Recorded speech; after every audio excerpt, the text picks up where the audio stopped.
అందరికీ నమస్తే అండి. నా పేరు అనిల్ కేత. జనగలం ప్రేక్షకులకు స్వాగతం.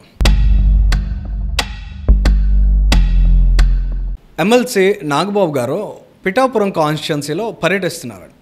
ఆయన 2 రోజులుగా అక్కడ పర్యటిస్తున్నారు. నిన్న ఇవాళ బహుశా ఈ 2 రోజుల పర్యటనలో ఎమ్మెల్సీ నాగబాబు గారు కూటమికి, ముఖ్యంగా జనసేన పార్టీకి ఏమైనా మేలు చేశారా? కూటమికి ఆయన అంతవరకు మేలు చేస్తారనే విషయాన్ని పక్కన పెడితే అట్లీస్ట్ జనసేన పార్టీ ఇంట్రెస్ట్స్ని కాపాడే దిశగా నాగబాబు గారు ఏమైనా ఆలోచన చేస్తున్నారా? ఇవాళ పవన్ కళ్యాణ్ గారు 10 ఏళ్ల కాలం పాటు కష్టపడి అనేక అవమానాలు, ఆటుపోట్లు తట్టుకుని జనసేన పార్టీని నిలబెట్టారు. ఇవాళ కూటమి ప్రభుత్వం ఏర్పాటు కావడంలో క్రియాశీల పాత్ర పోషించారు పవన్ కళ్యాణ్ గారు. ఇంత కష్టం పవన్ కళ్యాణ్ గారు పడిన తర్వాత నాగబాబు గారు వచ్చి ఇవాళ ఒక్కసారిగా జనసేన నిర్మించుకుంటున్న ఆశల సౌధాలని నేల కూలుస్తారా, కుప్ప కూలుస్తారా అనే సందేహాలు వ్యక్తమవుతున్నాయి. ఎందుకంటే దీనికి ఒక నేపథ్యం ఉంది ఖచ్చితంగా. అంటే నాగబాబు గారు ప్రీవియస్ ఇన్సిడెంట్స్ ఒకసారి జ్ఞాపకం చేసుకుని ప్రస్తుతం కూటమి ప్రభుత్వానికి సంబంధించిన నాగబాబు గారి నేపథ్యాన్ని కూడా ఒకసారి మనం రీకలెక్ట్ చేసుకునే ప్రయత్నం చేద్దాం. 2014లో పవన్ కళ్యాణ్ గారు పార్టీ పెట్టిన తర్వాత నాగబాబు గారు ముందుకు వచ్చి నా తమ్ముడు పార్టీ పెట్టారు, ఆ పార్టీకి నా తమ్ముడికి నేను అండగా నిలబడతాను, ఆ పార్టీని గెలుపు తీరాల దిశగా నేను నడిపిస్తాను, నా తమ్ముడు కష్టంలో, నా తమ్ముడు పడుతున్న ప్రతి ఒక్క స్ట్రగుల్లో నేను ఉంటానని ఎప్పుడన్నా చెప్పారా? చెప్పలేదు కదా. కేవలం ఎలక్షన్ ముందు ఎంపీగా ఆయన కంటెస్ట్ చేశారు, ఘోరంగా ఓడిపోయారు. ఇది అందరికీ తెలిసిన విషయం. ఆ తర్వాత కూడా నాగబాబు గారు ఏమన్నా క్రియాశీలంగా రాజకీయాల్లో వ్యవహరించారంటే లేదనే చెప్పాలి. నాదెండ్ల మనోహర్ గారు పవన్ కళ్యాణ్ గారి మనసులో, ఆయన ఆలోచనల్లో అంత బలమైన ముద్ర ఎందుకు వేయగలిగారంటే జనసేన పార్టీ ఒక్కో ఇటుకు నిర్మించి పేర్చి నిలబెట్టడంలో నాగబాబు గారి కంటే కూడా నాదెండ్ల మనోహర్ గారు చాలా బలమైన ప్రభావం చూపించారని పవన్ కళ్యాణ్ గారు నమ్ముతున్నారు.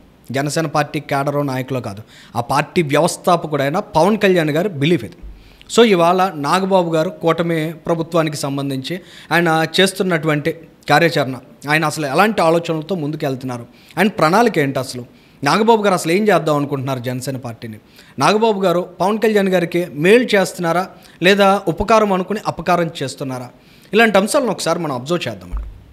ఫస్ట్ పాయింట్, ఇవాళ నాగబాబు గారు ఎమ్మెల్సీగా వచ్చిన తరువాత జరుగుతున్నటువంటి పరిణామాలు. ఆ రోజు జనసేన పార్టీ ఆవిర్భావ సభలో వర్మ నీ కర్మ అన్నట్టు ఆయన మాట్లాడినటువంటి తీరు చాలా దారుణంగా డ్యామేజ్ చేసింది. ఇవాళ పిఠాపురం నియోజకవర్గంలో పవన్ కళ్యాణ్ గారు ఇటు తెలుగుదేశం పార్టీకి సంబంధించిన క్యాడర్ని కూడా జనసేన వైపు అట్రాక్ట్ చేయగలిగే స్థాయిలో ఆయన పనితీరు కనబరుస్తుంటాయి. పిఠాపురం నియోజకవర్గంలో ఉన్న ప్రజలందరి మనసును గెలుచుకునే దిశగా పవన్ కళ్యాణ్ గారు అడుగులు ముందుకు వేస్తూ ఉంటాయి.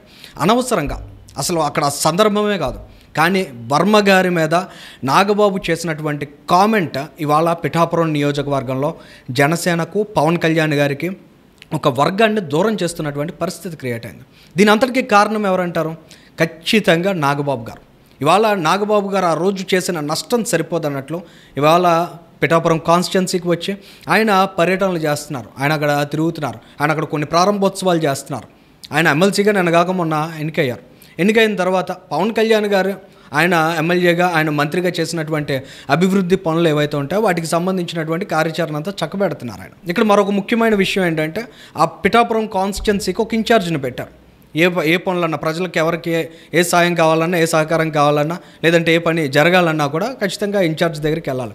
ఆ ఇన్ఛార్జ్ కూడా ఎవరంటే నాగబాబు గారే స్వయాన బంధువు. ఈ విధంగా ఒక కుటుంబ పెత్తనాన్ని పిఠాపురం కాన్స్టిట్యున్సీలో తీసుకొస్తున్నారా అనే భావన కూడా క్రియేట్ కావడానికి ఏకైక కారణం ఎవరంటే నాగబాబు గారనే చెప్పాలి. ఎందుకంటే ఇక్కడ పవన్ కళ్యాణ్ గారికి అలాంటి ఇంట్రెస్ట్లు ఏముండవు. సరే, నాగబాబు గారు కొన్ని సందర్భాల్లో నిలబడ్డారు, మన పార్టీలో ఒక వర్గాన్ని చాలా బలంగా ఆయన కాపుకాస్తూ వచ్చారు. సో నాగబాబు గారికి ఇవ్వాల్సిన ప్రాధాన్యతను మనం ఖచ్చితంగా ఇవ్వాలి అని చాలా స్ట్రాంగ్గా పవన్ కళ్యాణ్ గారు అనుకుని ఎమ్మెల్సీ దిశగా ఆయన పేరు సూచించి ఉండవచ్చు. కానీ ఇవాళ నాగబాబు గారి ప్రణాళిక అనేది ఖచ్చితంగా పిఠాపురం కాన్స్టిట్యున్సీలో జనసేనకు ఒక ఎంత ఇబ్బందికరంగానే కనిపిస్తుంది. మరోవైపు నాగబాబు గారు తెచ్చే మనుషులను కూడా ఇక్కడ ప్రత్యేకంగా చూడాలి. మన మధ్య బాలినేని తీసుకొచ్చి నా పార్టీలో జాయిన్ చేశారు. అసలు బాలినేని మీద వైఎస్ఆర్ కాంగ్రెస్ పార్టీ ప్రభుత్వ హయాంలో అవినీతి ఆరోపణలు వస్తే ఆ రోజు జనసేన పార్టీకి సంబంధించిన నాయకులు బాలినేని శ్రీనివాసరెడ్డి ఆయన అవినీతి మీద ప్రెస్ మీట్లు పెడితే జనసేన పార్టీ నుంచి నాగబాబు గారి ఆదేశాల మేరకు ఇక్కడ ఉండేటువంటి వాళ్ళకి ఇన్స్ట్రక్షన్స్ వచ్చాయి. ఎవరైతే ప్రెస్ మీట్లు పెట్టినటువంటి వారు ఉన్నారో వారిని కాస్త మందలించినటువంటి సందర్భం. బాలినేని గురించి మీరు ఎందుకు మాట్లాడాల్సి వస్తుంది, మాట్లాడకండి అనే చాలా స్ట్రాంగ్ ఇన్స్ట్రక్షన్స్ కూడా ఆ రోజుల్లో ఇచ్చారు. అటువంటి బాలినేని తీసుకొచ్చి వాళ్ళ జనసేన పార్టీలో జాయిన్ చేసుకున్న తర్వాత మొన్న ఈ మధ్య బాలినేని గారు మాట్లాడుతున్న మాటలు కూడా మనం విన్నాం. ఏది కూటమి పార్టీల మధ్య, ముఖ్యంగా తెలుగుదేశం జనసేన పార్టీల మధ్య డిఫరెన్స్ క్రియేట్ చేసే విధంగా బాలినేని మాట్లాడడం. అదే సందర్భంలో పవన్ కళ్యాణ్ గారి స్వయాన సోదరుడై ఉన్న నాగబాబు గారు కూడా అదే రీతిగా మాట్లాడడం, తప్పనిసరి పరిస్థితుల్లో పవన్ కళ్యాణ్ గారు దాన్ని ఖండించలేక చూస్తూ ఉండిపోవడం, ఇలాంటి పరిణామాలన్నీ కూడా ఖచ్చితంగా అటు జనసేన పార్టీకి ఇటు తెలుగుదేశం పార్టీకి నష్టం చేస్తాయా లేదా అనే విషయాన్ని పక్కన పెడితే కూటమిని చూసి ఓట్లేసిన ప్రజలు ఎవరైతే ఉన్నారో వాళ్ళ ఇంట్రెస్ట్స్కి మాత్రం ఖచ్చితంగా నష్టం చేస్తాయని చెప్పొచ్చు. ఇక మరొక ముఖ్యమైన విషయాన్ని మనం ఇక్కడ అబ్జర్వ్ చేసినట్లయితే కొణిదెల నాగబాబు గారు ఎమ్మెల్సీ అయ్యారు. అయిన తర్వాత ఇవాళ ఒక స్ట్రాటజిక్గా మనం అర్థం చేసుకుందాం. తెలుగుదేశం పార్టీలో నారా చంద్రబాబు నాయుడు గారు నెంబర్ 1, జనసేన పార్టీలో పవన్ కళ్యాణ్ గారు. తెలుగుదేశం పార్టీలో నెంబర్ 2 ఎవరంటే టక్కనే నారా లోకేష్ గారి పేరు చెప్తారు. మరి జనసేన పార్టీలో నెంబర్ 2 ఎవరంటే టక్కనే నాదెండ్ల మనోహర్ గారి పేరు చాలామంది చెప్తూ ఉంటారు. కానీ నాగబాబు గారు మాత్రం ఆయనే నెంబర్ 2 అని ప్రొజెక్ట్ చేసుకునే ప్రయత్నం చేస్తారు. చేయడంలో తప్పేం లేదు, ఆయన సొంత తమ్ముడు ఆ పార్టీ అధినేత కాబట్టి ఆయన అలా భావించవచ్చు. కానీ ఇక్కడ ఆ బ్యాలెన్స్ ఎలా మెయింటైన్ చేస్తున్నారు? నిజంగా ఇటు నెంబర్ 2గా ఉన్న నారా లోకేష్ గారు పవన్ కళ్యాణ్ గారిని గౌరవించడం కానీ, జనసేన పార్టీని గౌరవించడం కానీ, జనసేన పార్టీ క్యాడర్ని ఆదరించడంలో కానీ ఎక్కడైనా కొంచెమైనా వ్యత్యాసం చూపిస్తారా అంటే ఎక్కడా కూడా చూపించరు. నిన్నగాక మొన్న నారా లోకేష్ గారు మీటింగ్లో మాట్లాడుతూ పవన్ కళ్యాణ్ గారికి ఇచ్చినటువంటి ప్రొజెక్షన్, పవన్ కళ్యాణ్ గారికి ఇచ్చినటువంటి ప్రాధాన్యత, పవన్ కళ్యాణ్ గారి పట్ల ఆయన చాటుకున్నటువంటి అభిమానం ఏ స్థాయిలో ఉందనేది మనం చూడగలుగుతాం కొన్ని వీడియోస్లో. బట్ నాగబాబు గారి విషయానికి వచ్చేప్పటికీ అడుగునా కూడా జాలం అనేది కనిపిస్తుంది. అడుగునా కూడా మీరు మేము అనేటువంటి భావం చాలా స్పష్టంగా కనిపిస్తుంది. నిన్నగాక మొన్న ఆయన ఒక లెటర్ రాశారు. ఆ లెటర్లో తాను ఎమ్మెల్సీ అవడానికి అవకాశం కల్పించిన వారికి ధన్యవాదాలు అంటూ కొన్ని లైన్స్ మనం చూడగలిగాం. అందులో చంద్రబాబు నాయుడు గారి పేరును తొలుత ఉటంకించిన ఆ తర్వాత ఎక్కడా కూడా తెలుగుదేశం పార్టీ క్యాడర్ కానీ, ఆ పార్టీ కార్యకర్తల పేరు కానీ, అట్లీస్ట్ నారా లోకేష్ గారి పేరు కానీ ఎక్కడా కూడా ఆయన టచ్ చేసినట్టు కనిపించలేదు. ఇక్కడ నారా లోకేష్ గారి విషయాన్ని ఒకసారి మనం అబ్జర్వ్ చేసినట్లయితే నాగబాబు గారు ఆ రోజు ఎమ్మెల్సీ నామినేషన్ వేయడానికి వెళ్తున్న తరుణంలో మనం క్లియర్గా అబ్జర్వ్ చేస్తే నారా లోకేష్ గారు దానికి రావాల్సిన అవసరం లేదు. కానీ వచ్చారు. ఎందుకు వచ్చారంటే జనసేన పార్టీ అధినేత పట్ల ఆయనకు ఉన్నటువంటి గౌరవం, 2 కూటమి పార్టీలుగా కలిసికట్టుగా మనం ఉండాలనేటువంటి సంకేతాలను ఇవ్వడానికి నారా లోకేష్ అడుగున ప్రయత్నాలు చేస్తూ ఉంటారు.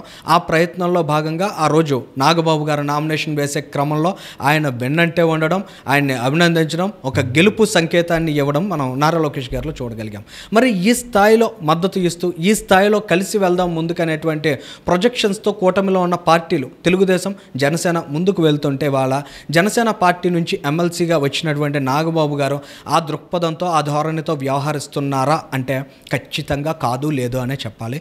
ఇవాళ ఎమ్మెల్సీగా ఎన్నికైన తరువాత పిఠాపురం నియోజకవర్గంలో ఈ స్థాయి నష్టాన్ని నాగబాబు గారు చేశారంటే రేపటి రోజున ఆయన మంత్రి అయిన తరువాత మరి రానున్న రోజుల్లో కూటమికి జరిగే నష్టం ఏ స్థాయిలో ఉంటుందనే ఆందోళన కూడా ఈ కూటమిలో ఉన్న ప్రధాన పార్టీలు తెలుగుదేశం జనసేనలో వ్యక్తమవుతున్నటువంటి పరిస్థితి.